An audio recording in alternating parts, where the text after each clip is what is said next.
Hi, my name is Cole Gibbs, and this is a case study on digital communication in the church.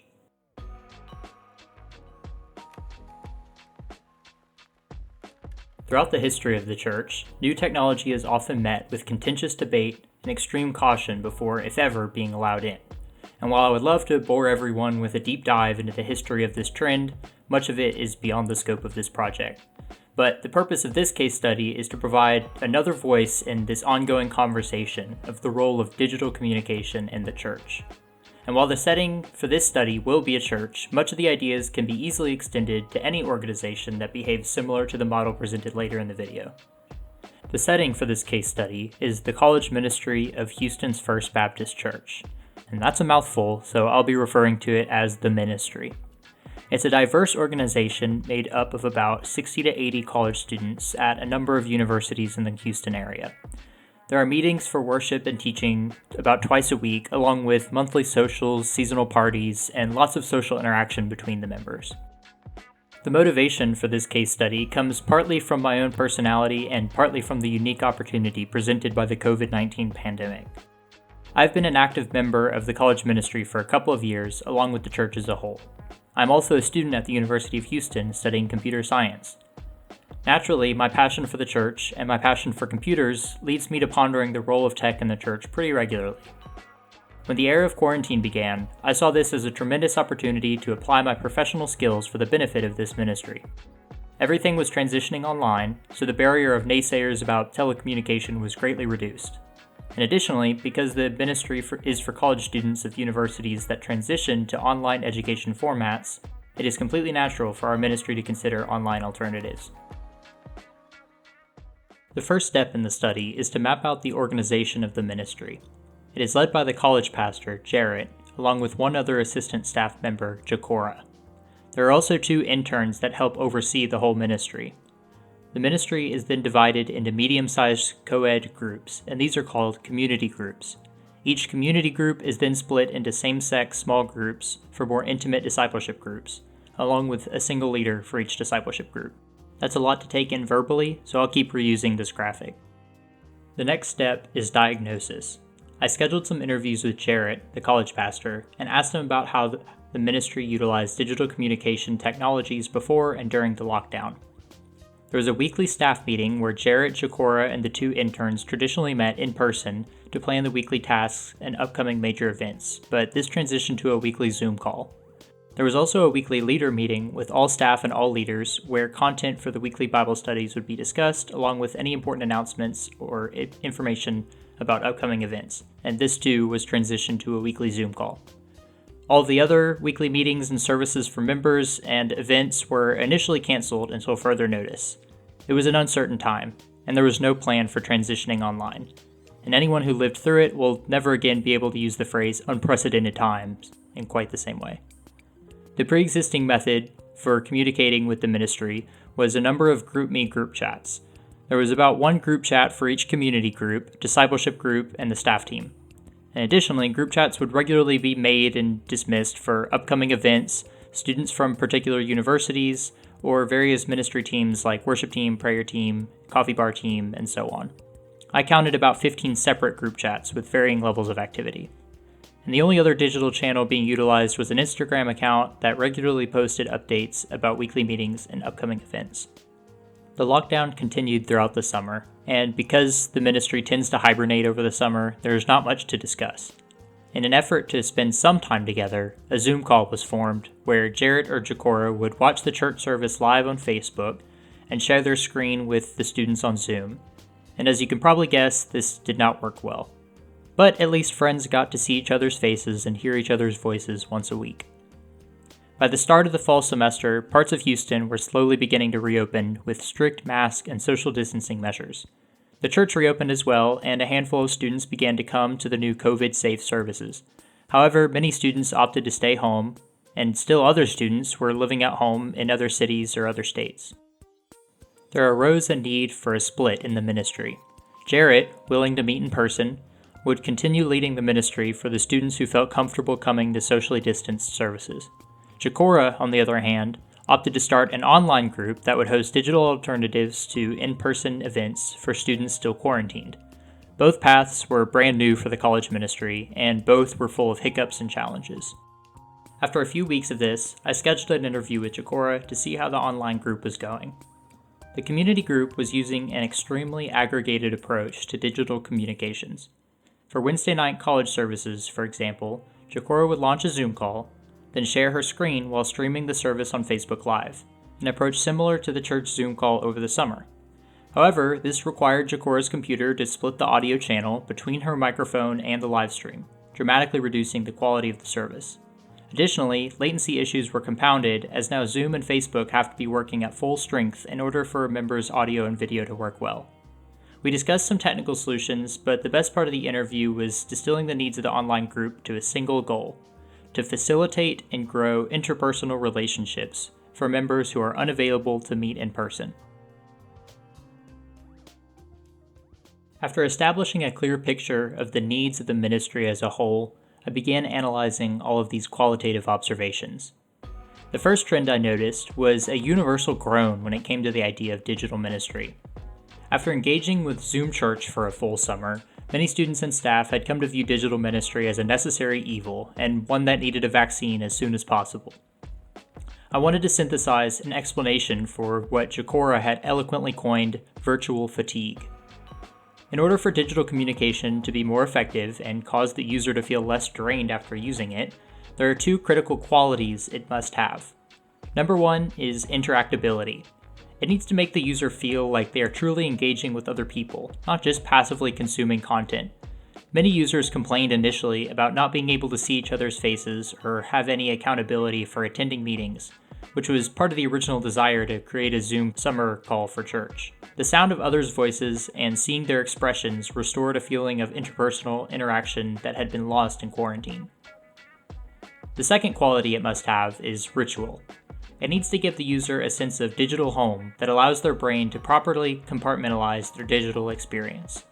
Because users are meeting online, there are several physical aspects of attending church that are removed, such as getting dressed, commuting, and routines like maybe getting coffee in a certain spot or sitting in a certain spot, weekly conversations, interpersonal touch, etc.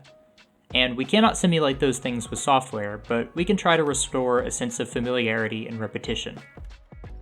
The second pattern I noticed was in regards to the structure of digital communication. With the ministry, the web of communication between and among members and leaders is tangled and complex. I developed a model for classifying the various communication channels in an organization so this complexity can be greatly reduced and further analyzed. I've named it the twin bubble model of digital communication. We start with two bubbles. One bubble is the leader bubble, which represents the web of relationships between leaders. The other bubble is the member bubble, which represents the web of relationships between members. The twin bubble model uses the term channels to refer to channels of communication that occur between any two individuals or groups in the model. These channels will be represented by double-headed arrows. There are two types of channels we need. The first is inter-bubble channels. These are channels that are private to those outside of the bubble. These might represent one-to-one correspondences like text or email, or perhaps a private chat room or thread for the members of a bubble to communicate within. The other type of channel is intra-bubble channels. These are channels that the bubbles use to communicate with one another. These might represent social media posts, announcement channels, or feedback surveys. In summary, the twin bubble model demonstrates the following. There are two types of channels that an organization uses to communicate, inter- and intra-bubble channels. The challenge for a digital communication solution would be to effectively facilitate inter- and intra-bubble channels, while maintaining high interactability and high ritual. A poor digital communication solution would be one that does not adequately facilitate this model of communication, either in structure nor quality. After analyzing, I found that Discord is a software that aligns with this communication model and meets the goals of the college ministry. Discord works by allowing administrators or admins to create and maintain a server that contains all the users and channels in the organization. Admins are able to use roles to give the server a sense of hierarchy and organization by giving certain users labels like student or intern or staff. Discord also has a robust system of permissions which allow admins to change the actions that certain roles are allowed, like blocking NSFW content, hiding leader conversations, sending announcements, kicking members, etc. Finally, Discord allows server audio or text channels to be named and organized within the organization's server. Does this fit the twin bubble model? Yes. Discord allows us to create roles so we can distinguish between various bubbles. We can then create channels to house inter-bubble communication. For example, I can create a role called Staff, elect certain users to it, then create a text channel that can be only viewed by users with the role Staff. Discord also allows us to use permissions to create read-only channels. So for instance, I can create an announcements channel to house intra-bubble communication. Does this improve ritual? Of course, any dramatic shift in how information is sent and received is undermining the very purpose of ritual. However, Discord allows us to customize the server with custom colors and logos, which can make the space feel more like a digital home.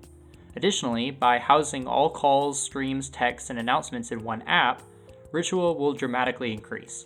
In the previous model, remember GroupMe, Zoom, YouTube, Facebook Live, iMessage, Google Hangout, and more were all being utilized, while Discord provides all of those same services housed in one app. Does this improve interactability? Yes. In the previous model, technical issues with Zoom led to virtual fatigue. So much energy was spent just trying to focus through lag and poor audio quality that the experience of seeing other people online was greatly diminished. Because Discord was originally optimized for gamers, it can share screens and run calls with large games running in the foreground. In other words, it's a dramatic step up in quality and reliability because of how lightweight it is to run. Additionally, Discord allows custom reactions, so on announcements and messages, users can use their entire emoji keyboard to react in just the precise way they feel about an upcoming event or someone's bad joke. What used to be 15 GroupMe chats, multiple weekly Zoom calls, and various other digital communications apps to fill in the gaps has been consolidated into one Discord server. Here is a diagram showing all of the channels for the server. There are leadership channels for staff and leaders to have inter-bubble communication. There are lounge and community groups and discipleship groups channels so that each group can have inter-bubble communication. There are also announcement read-only channels that facilitate intra-bubble communication, allowing leaders to effectively get information to members without important info getting swept away in a group chat format like GroupMe. I wanted to include some of Jarrett's thoughts on the new format. Here's Jarrett Garber. Hey, just wanted to take a second and give a review of Discord. Cole Gibbs has helped to transition our ministry communications from a GroupMe-based communication method to Discord. And there have been so many things that I personally have really loved and found better in Discord, primarily in the fact that instead of having to create a new group for every type of conversation or every kind of event, instead of creating literally, we had about 15 GroupMes. So instead of having 15 GroupMes, there's just one Discord app with 15 different channels that were organized based on what people were wanting to either get information from or to have dialogue within. So that's a huge benefit to Discord. Another benefit to Discord is that it is more inherently communicative in nature. So it allows for dialogue and discussion. I have seen more interactions and conversations on Discord than I did in all of our GroupMes really in the past year, because GroupMe just felt like an info blast and not really something where they could dialogue with one another. So Discord is much more user-friendly for those kinds of conversations, which is what we want to use the Discord app for. One of the only things that I would say is not been a great feature so far of Discord, and it's not even a feature, is one of the difficulties, is it's a new system. So instead of the simplicity of GroupMe, it's a little bit more nuances and in and outs of using Discord and understanding how that functions, but it's been very quick for people to use. I have not had many troubleshooting problems in the past couple of months, so overall it's really good. Last thing I'll say that I really like about Discord is the fact that we can do voice calls or video calls straight from the app. So instead of having to go from GroupMe to Zoom to Lord knows a third party, we can do all of it straight from Discord. So the simplicity of just going to one app instead of 3 apps, from going to one channel or one app instead of 15 GroupMes, that's why I've loved Discord. It's been awesome and can't wait to continue to use it and see how it can help make things more effective and efficient. In conclusion, This case study uncovers some of the frustrations and critical failures of digital communications systems, along with a blueprint for how organizations can solve them. Interactability and ritual are two key variables to consider when designing any communications technology. One should ask themselves, will the user be familiar with this, and will it engage the user in an interpersonal way? This study also explores the twin bubble model of communication and demonstrates its efficacy for diagnosing and modeling leader-member communication webs. By focusing on interbubble and intrabubble channels, the complexity of a digital network can be greatly reduced. I would like to thank Dr. Roden at the University of Houston for mentoring me in this study, along with Jarrett Garber, Jacora Snow, and all of the leaders at HFBC College Ministry for their patience and willingness to embrace change in such a difficult season.